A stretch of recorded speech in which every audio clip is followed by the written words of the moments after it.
Assalamualaikum warahmatullahi wabarakatuh. Kali ini saya dan rekan-rekan dari IF23C akan mempresentasikan tugas, eh, yaitu tugasnya dari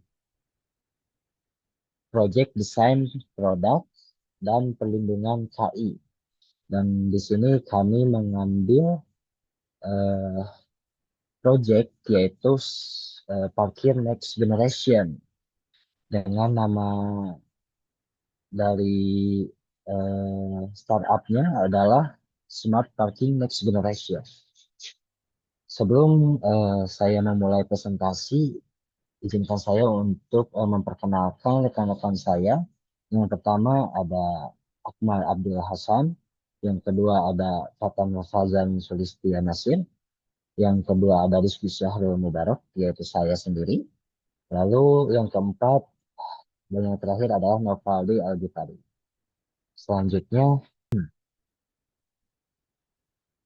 jadi proyek ini kita angkat dari masalah nyata, yaitu masalah yang didapati adalah yang pertama ada kesulitan mencari slot atau area parkir secara manual.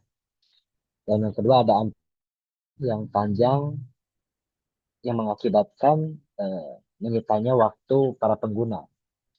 Lalu yang ketiga ada sistem pengelolaan kendaraan yang tidak efisien. Lalu sebagai solusinya adalah Smart Parking Next Generation, yaitu dengan solusinya adalah membuat platform digital cerdas untuk pemesanan slot parkir pra kedatangan atau bisa disebut juga booking parkir gitu.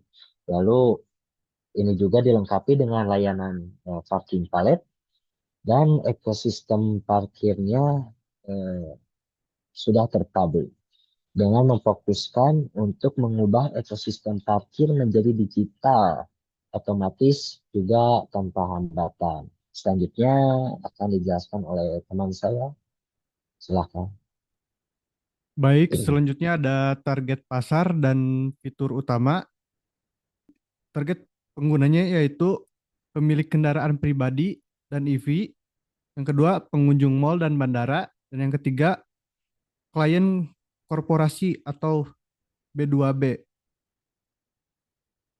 Nah, fitur yang disediakan adalah booking parkir dan palet secara real time, fasilitas stasiun charging EV dan monitoring, sistem nomor slot otomatis berbasis ketersediaan secara real time.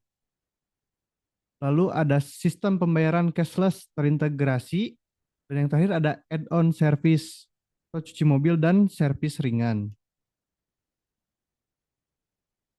Nah, inovasi utama atau keunggulannya integrasi mulus sistem booking, valet, dan manajemen slot otomatis.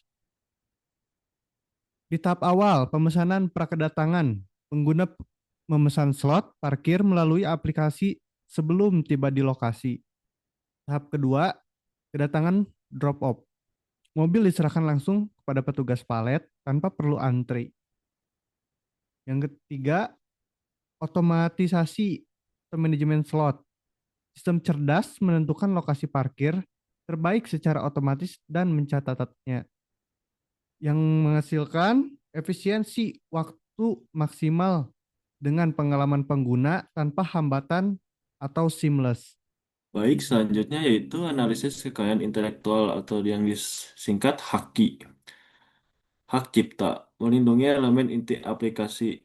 Lalu yang pertama source code, yang kedua desain UI UX, dan ketiga konten dan ilustrasi aplikasi, dan keempat struktur database. Dan selanjutnya potensi paten, melindungi alur integrasi sistem, penggabungan IoT booking, sistem valet, dan manajemen slot otomatis dalam satu ekosistem cerdas yang saling terhubung. Lalu yang selanjutnya merek dagang, melindungi nama Smart Parking Next Generation beserta logo visualnya. Langkah pendaftarannya, pengecekan pangkalan data DJKI telah dilakukan untuk memitigasi konflik merek. Selanjutnya, manajemen risiko hukum. Yang pertama, risiko kebocoran data pengguna. Untuk dampaknya, pelanggaran privasi dan tuntutan solusi hukum. Terapkan Undang-Undang PDP, enskripsi, dan privasi polisi. Lalu kedua, sengketa software. Klaim sepihak developer. Dan kontrak tegas plus klausul work for hire. Lalu yang ketiga, kecelakaan di parkiran. Untuk dampaknya, tuntutan ganti rugi. Solusinya, disclaimer, asuransi, dan SOP operasional. Keempat, peniruan oleh kompetitor. Dampaknya hilangnya keunggulan bisnis. Solusi hukum pendaftaran haki dan perlindungan rahasia dagang. Yang terakhir yaitu resikonya error sistem booking. Untuk dampaknya yaitu kerugian dan solusinya terms dan conditions dan limit liability. Struktur kontrak sederhana. Di sini ada ruang lingkup 6 bulan, yaitu berdurasi 6 bulan. Web app, integrasi hardware IoT, dan payment gateway. Termin pembayaran, satu DP-nya 30% dan yang kedua progresnya 40% dan finalnya itu 30 sekitar 30%. Untuk kewajibannya, developer menjamin sistem bebas bug, founder menyediakan akses server dan dana. Kepemil Lalu selanjutnya kepemilikan mutlak, yaitu 100% hak kekayaan intelektual source code dan database adalah milik founder. Repository GitHub dan server wajib diserahkan pasca pelunasan. Eh, yang terakhir yaitu keterlambatan 0,1% per hari kerja. Ancamannya bisa jadi dihukum perdata atau pidana untuk kebocoran data. Selanjutnya, term and condition, syarat dan ketentuan. Yang pertama adalah hak pengguna. Jadi hak pengguna itu mengakses informasi kesediaan slot parkir secara transparan. Yang kedua itu mendapatkan layanan penuh sesuai fitur yang telah dipesan. Selanjutnya adalah larangan mutlak. Yang pertama, dilarang keras untuk menyalahgunakan sistem atau memasukkan data. Yang kedua, dilarang melakukan peretasan atau tampering pada aplikasi. Yang terakhir adalah batas tanggung jawab. Perusahaan tidak mengganti kehilangan barang pribadi di dalam kendaraan. Yang kedua, tidak ada jaminan 100% sistem bebas error setiap saat.